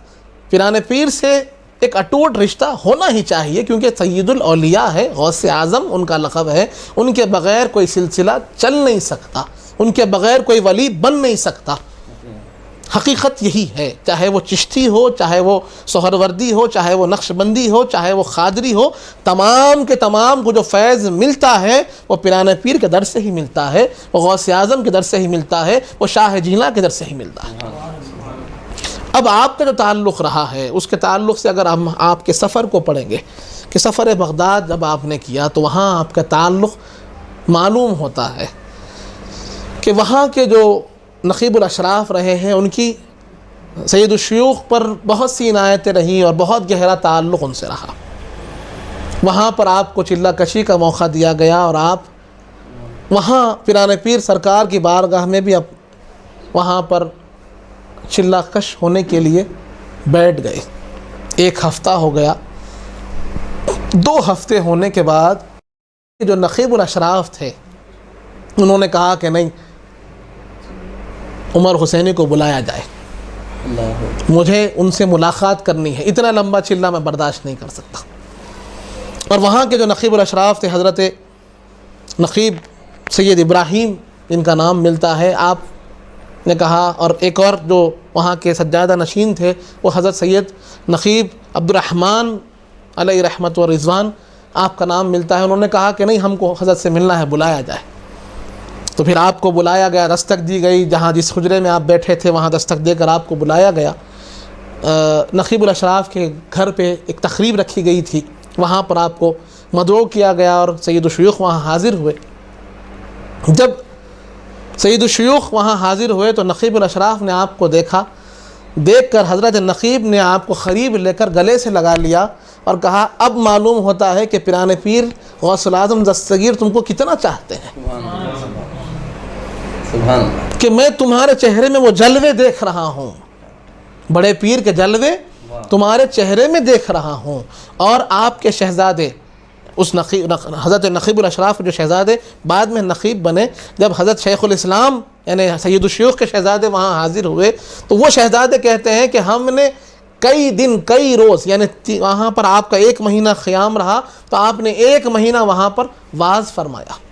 نقیب الاشراف کو کہیں سے معلوم ہو گیا کہ حضرت واعظ فرماتے ہیں تو آپ نے عشاء کے بعد روز آپ کے واعظ کے لیے آپ کو مقرر کر دیا۔ پہلا واعظ سنا عربی زبان میں آپ نے جب واعظ کیا اور پیران پیر کے تعلیمات کو، آپ کے حیات کو، آپ کے واقعات کو پیش کیا تو نقیب الاشراف کی آنکھوں سے آنسو روا ہو گئے اور آپ نے کہا کہ اے عمر، آپ کو اب روز یہاں پر تقریر کرنی ہوگی، جب تک آپ یہاں رہیں گے روز آپ کا بیان ہوگا۔ اور اپنے شہزادوں کے ساتھ آپ بیٹھتے تھے تو وہی شہزادوں میں ایک شہزادے جب حضرت شیخ الاسلام سے 50 سال بعد ملے تو کہا کہ 50 سال گزر گئے ہیں لیکن ویسے چہرے میں نے کبھی نہیں دیکھا۔ سید الشیوخ کا جو چہرہ تھا، پیران پیر کے شہزادے کہتے ہیں کہ ویسا چہرہ میں نے نہیں دیکھا، چند ہی چہرے ویسے نظر آتے ہیں اور میں نے 50 سال میں کچھ ہی چہرے دیکھے ہیں، ویسے اور کوئی چہرے مجھے نظر نہیں آ رہے۔ تو یہ تعلق ہے، یہ عنایت ہے پیران پیر کی۔ اس چمن پر ہمیشہ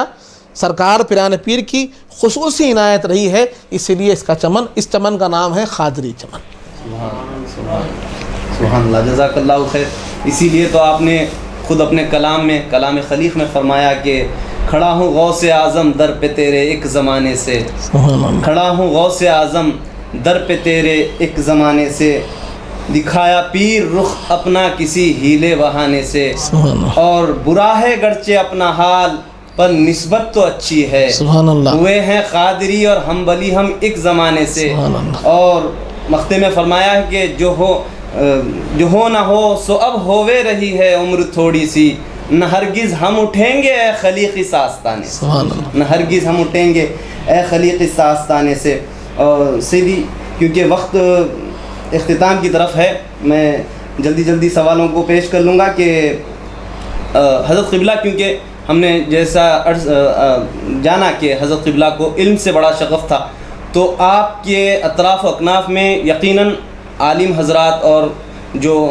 علم سے شغف رکھنے والے ہیں وہ حضرات بھی ہوا کرتے تھے ہوں گے، تو حضرت کا جو اثر تھا اکابر علماء پہ اس دور کے وہ کیسا ہوا کرتا؟ بسم اللہ الرحمن الرحیم. یقیناً یہ سوال بھی بڑا تفصیل طلب سوال ہے،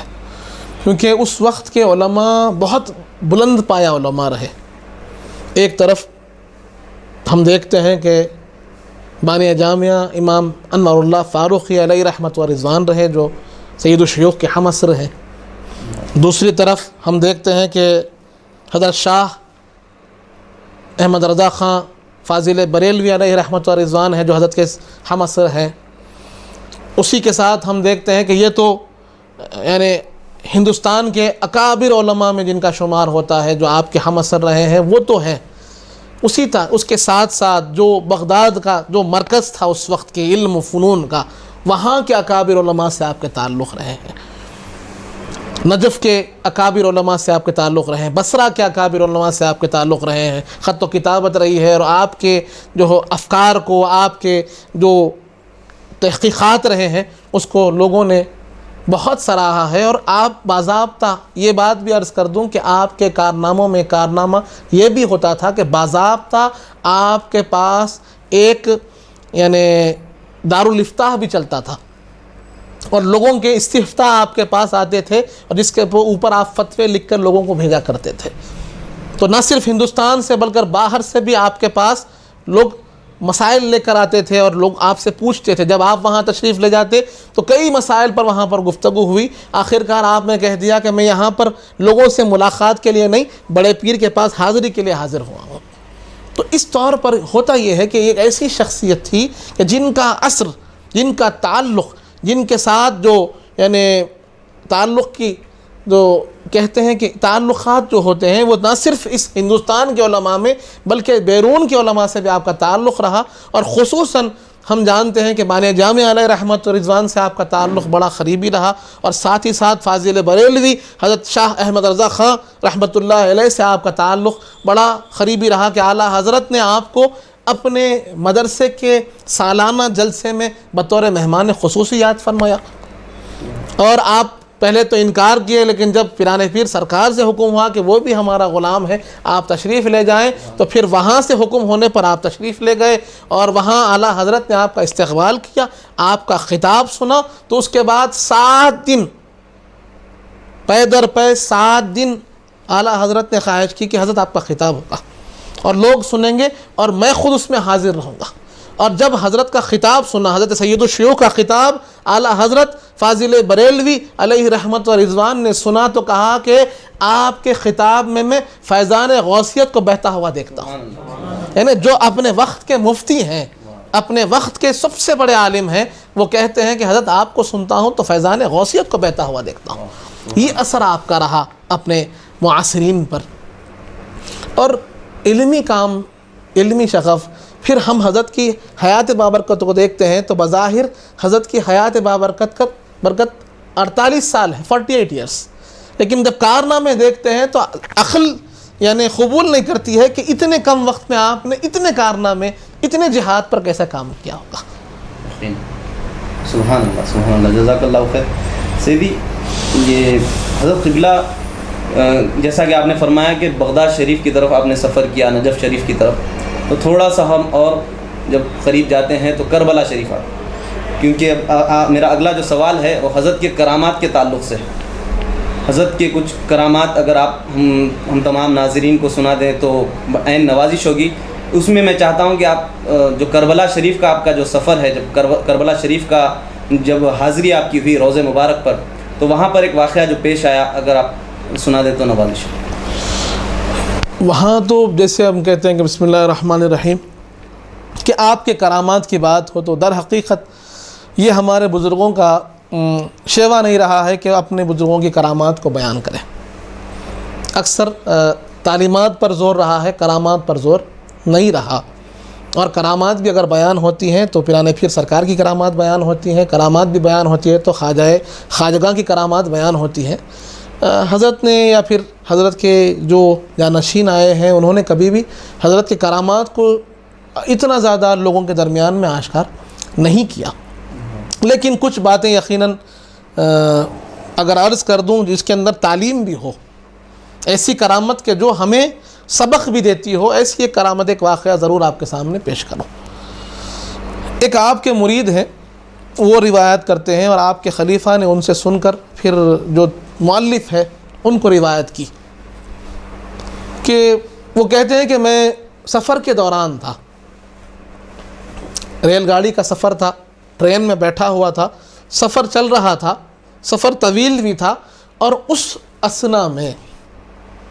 ایسے کچھ حالات پیش آ گئے کہ میں گناہ کبیرہ کی طرف راغب ہو گیا. مجھ سے قریب تھا کہ گناہ ہو جاتا، میں گناہ کبیرہ کا مرتکب ہو جاتا، اور میں اس کی طرف اپنے قدم بڑھا چکا تھا. سید الشیوخ کے مرید کہتے ہیں کہ میں اس طرف اپنے قدم بڑھا چکا تھا اور گناہ کی طرف جا رہا تھا. تبھی میں نے اسی ریل کے ڈبے میں دیکھا کہ سید الشیوخ تشریف لا رہے ہیں ریل کے ڈبے میں. آپ کو میں نے دیکھا، آپ کا دکھنا تھا کہ میرے دل سے وہ گناہ کا خیال دور ہو گیا اور میں اس گناہ سے بچ گیا. اور جب سفر سے واپس آیا، سید الشیوخ کی بارگاہ میں حاضر ہوا تو آپ نے فرمایا کہ ریل میں تمہارے ساتھ ہم بھی تھے. تو یہ جو آپ کی کرامت ہے، یہ کرامت یہ بتا رہی ہے کہ اگر نسبت پکی ہو تو پھر مرید کو مرشد یوں بھی رہنمائی کرتے ہیں کہ جب تم گناہ کی طرف جاؤ تو تمہیں گناہوں سے بھی بچا لیتے ہیں. دوسری ایک آپ کا جو کرامت کا واقعہ ہے، بڑا مشہور واقعہ ہے کہ آپ کے ایک مرید ہیں جن کا نام سید عبدالجبار قادری رحمۃ اللہ علیہ ملتا ہے. وہ کہتے ہیں کہ سید الشیوخ ایک دن نفل روزہ رکھے ہوئے تھے اور میں آپ کی خدمت میں تھا. دوپہر سے ہی خدمت میں تھا اور شام تک افطار کے بعد میں آپ کی خدمت میں رہا، اور آپ اپنے مکان میں ہی آرام کر رہے تھے. اور اس دن آپ نے 12 لوگوں کا وعدہ کیا تھا کہ میں تمہارے پاس آؤں گا. تمہاری 12 لوگوں کی دعوت آپ نے قبول کر لی تھی. اور حضرت سید عبدالجبار صاحب فرماتے ہیں کہ میں نے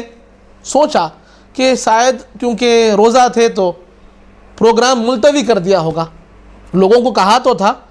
لیکن نہیں گئے ہوں گے مزاج کی وجہ سے، روزے کی وجہ سے. اس کے بعد دوسرا دن، کیونکہ ہم جانتے ہیں کہ ہر روز حلقہ ذکر ہوتا تھا مغرب کے بعد، ہر روز ذکر کی محفل ہوتی تھی اور تمام مریدین وہاں جمع ہوتے تھے. سارے کے سارے مرید وہاں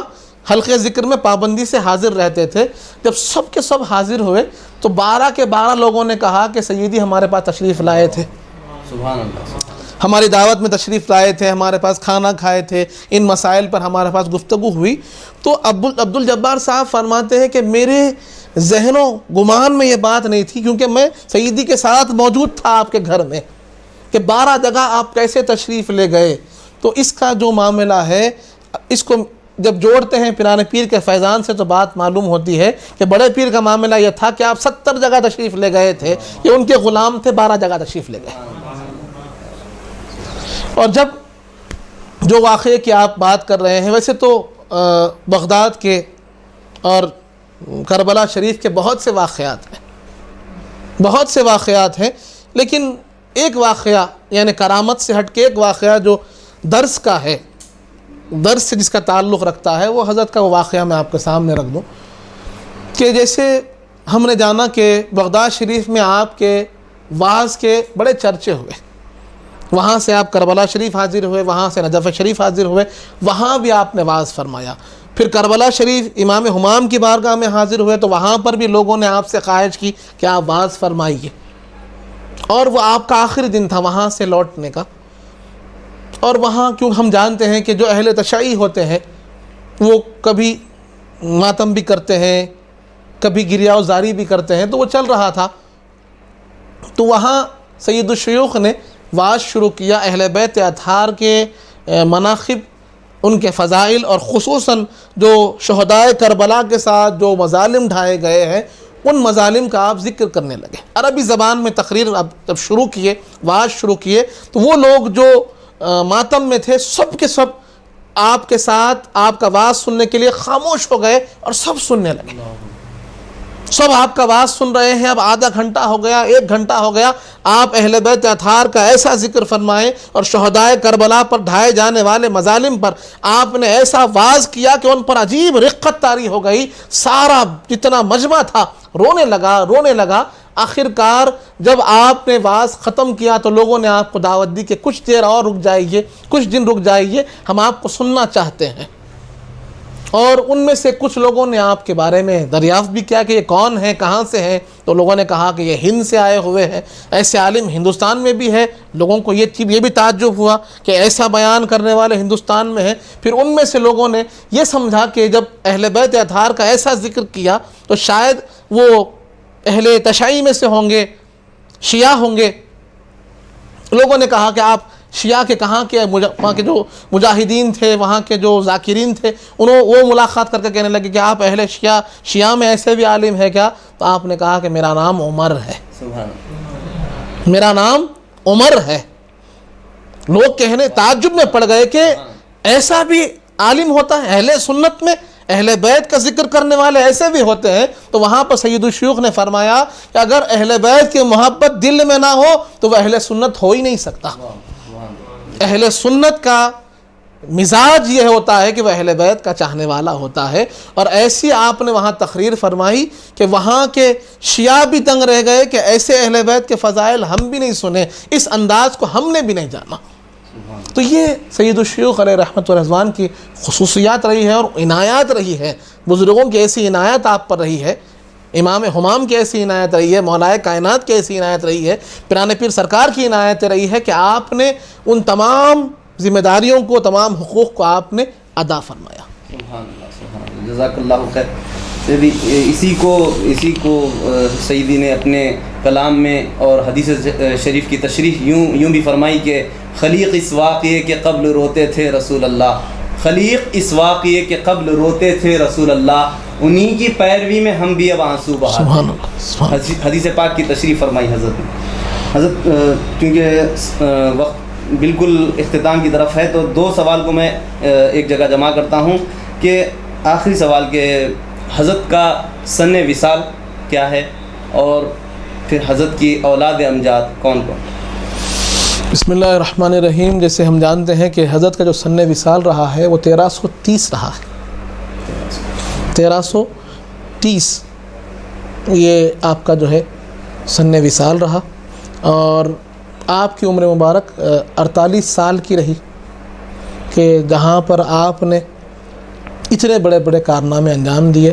اور تعاون کے مرض میں آپ جب لوگوں کی مدد میں، خدمت خلق میں تھے تو آپ نے اپنی جان کو بھی اللہ کے بندوں کی خدمت کے لیے قربان کر دیا۔ اور آپ کی جو شہزادے رہے ہیں، یقیناً ہم جانتے ہیں کہ آپ کے شہزادے، بڑے شہزادے شیخ الاسلام سید محمد بادشاہ حسینی علیہ رحمت و رضوان رہے ہیں،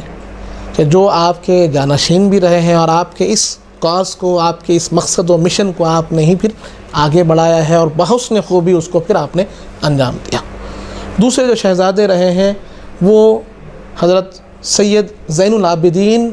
حاجی پاشا علیہ رحمت و رضوان رہے، جو کم عمری میں، یعنی صغر سنی تو نہیں کہوں گا، لیکن 18-19 برس کی عمر میں آپ کا وصال ہو گیا۔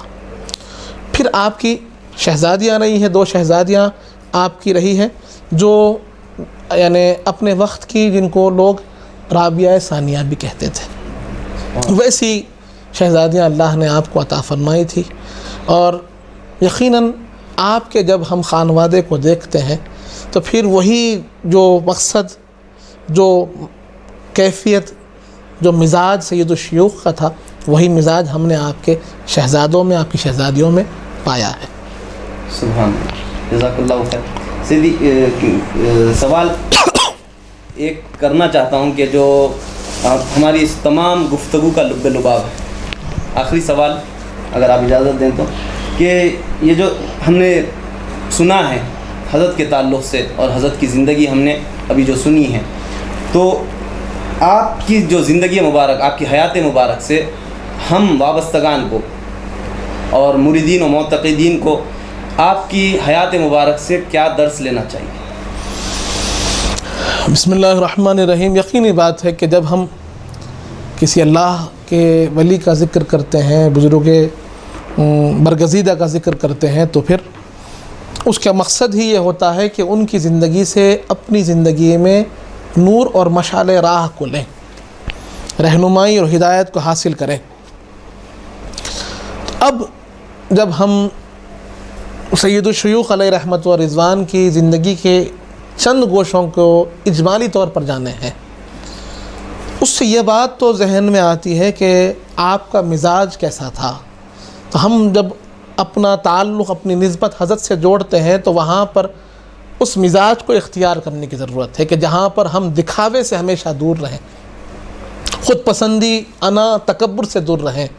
مزاج میں سادگی ہو، مزاج میں عاجزی ہو، مزاج میں انکساری ہو، مزاج میں تواضع ہو، اور ہمارے مزاج میں علمی فکر ہو، تعمیری فکر ہو کہ ہم لوگوں کی بھلائی میں رہیں، لوگوں کی اچھائی میں رہیں، لوگوں کو جوڑنے والے بنیں، معاشرے کو جوڑنے والے بنیں، توڑنے والے نہ بنیں، اپنے آپ کو گناہوں سے دور رکھیں، شریعت کا پابند ہو۔ ہمیں اپنے آپ کو شریعت کا پابند کرنے کی ضرورت ہے، اخلاق حسنہ کو اختیار کرنے کی ضرورت ہے، خدمت خلق کے جذبے کو دل میں ابھارنے کی ضرورت ہے، اور جتنی کوشش، جتنی طاقت ہمارے پاس ہے، اتنی طاقت کے ساتھ اپنے بزرگوں کے مشن کو آگے بڑھانے کی ضرورت ہے۔ یہ ہمارا مقصد ہونا چاہیے۔ ساتھ ہی ساتھ ہم یہ خیال رکھیں، یہ کوشش کریں کہ اپنا تعلق اپنے پیروں سے، اللہ نے ہمیں ایسے بزرگوں کے سے وابستہ کیا ہے تو ان سے اپنے آپ کو جوڑیے۔ اب جیسے ہم جانتے ہیں کہ سیدی کا عرس مبارک ہے، جس کی مناسبت سے ہم یہاں پر حاضر ہوئے ہیں کہ پیر منگل 4 شنبہ یعنی 27، 28 اور 29 سپٹمبر کو حضرت کا عرس مبارک ہے۔ تو ہم جو آپ کے چاہنے والے ہیں یہاں حاضر ہوں، ذکر کی محفل ہوتی ہے، ذکر میں شامل ہوں، تلاوت قرآن ہوتا ہے، تلاوت قرآن میں شامل ہوں، نعت کی محفل ہوتی ہے، نعت پاک سنیں۔ اس کے بعد ہماری فکر کیا ہوتی ہے؟ شرکت کر کر چلے جائیں، لیکن میں معروضہ کرتا ہوں کہ اپنا کردار نبھائیے کہ آپ جب حضرت کے مرید ہیں تو آپ حضرت کے پاس خدمت کیجئے، کچھ نہ کچھ خدمت کیجئے۔ کہ اگر آپ کے پاس اللہ نے کسی کو دولت دی ہے تو آپ نذرانہ پیش کر کر خدمت کر سکتے ہیں، نہیں ہے کوئی ضرورت نہیں ہے۔ اگر ہم بھوکے کو کھانا کھلانا بہت بڑا ثواب ہے، اور حضرت کا لنگر چلتا ہے، حضرت کے پاس اطعام و طعام کا ایک سلسلہ جاری رہتا ہے، ہم وہاں جا کر پلیٹ اٹھا سکتے ہیں، دستر بچھا سکتے ہیں، کھانا لا کر لوگوں کو بٹھا سکتے ہیں، یہ بھی تو خدمت ہے۔ پانی پلانا یہ بھی خدمت ہے، لوگوں کا استقبال کرنا یہ بھی خدمت ہے، لوگوں کو راستہ دکھانا یہ بھی خدمت ہے، کوئی مشکل چیز وہاں پر پڑی ہوئی ہے اس کو ہٹا کر لوگوں کی تکلیف کو دور کرنا یہ بھی خدمت ہے۔ حضرت نے ہمیں خدمت خلق کا طریقہ سکھایا ہے، تو یہ شروعات یہیں سے کریں۔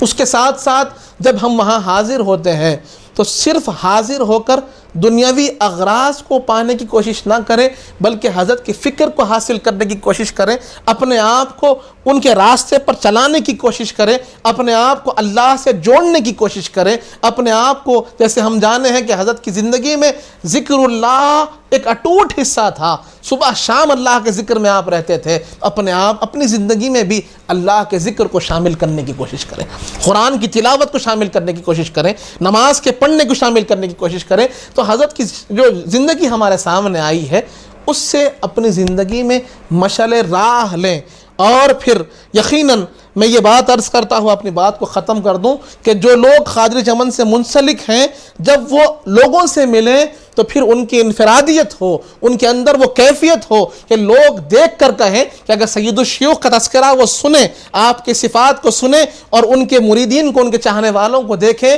تو پھر یہ خیال کریں کہ بھائی آپ قادری چمن کے تو نہیں ہیں، کہ وہ اوصاف آپ کے اندر ہو، وہ اخلاق آپ کے اندر ہو، وہ کردار آپ کے اندر ہو، وہ خدمت خلق کا جذبہ آپ کے اندر ہو، وہ اچھائی کی وہ کیفیت آپ کے اندر ہو کہ لوگوں کو آپ کو تعارف دینے کی ضرورت نہ ہو، آپ کے اخلاق، آپ کے اعمال آپ کا تعارف دیں۔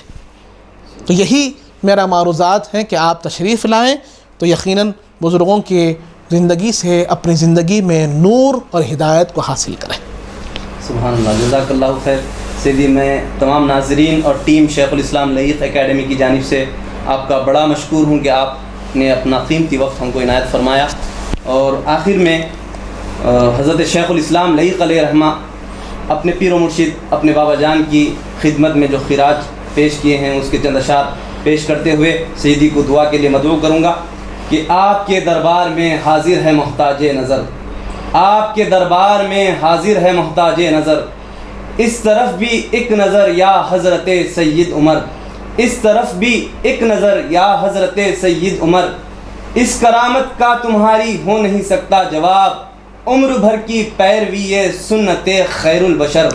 عمر بھر کی پیروی سنت خیر البشر، اور اے زہے قسمت کہ قسمت سے ملا ہم کو لعیق، میر میراں پیر پیراں رہبروں کا راہبر، میر میراں پیر پیراں رہبروں کا راہبر۔ سیدی سے التماس ہے کہ دعا سے اس پروگرام کا اختتام فرمائیں۔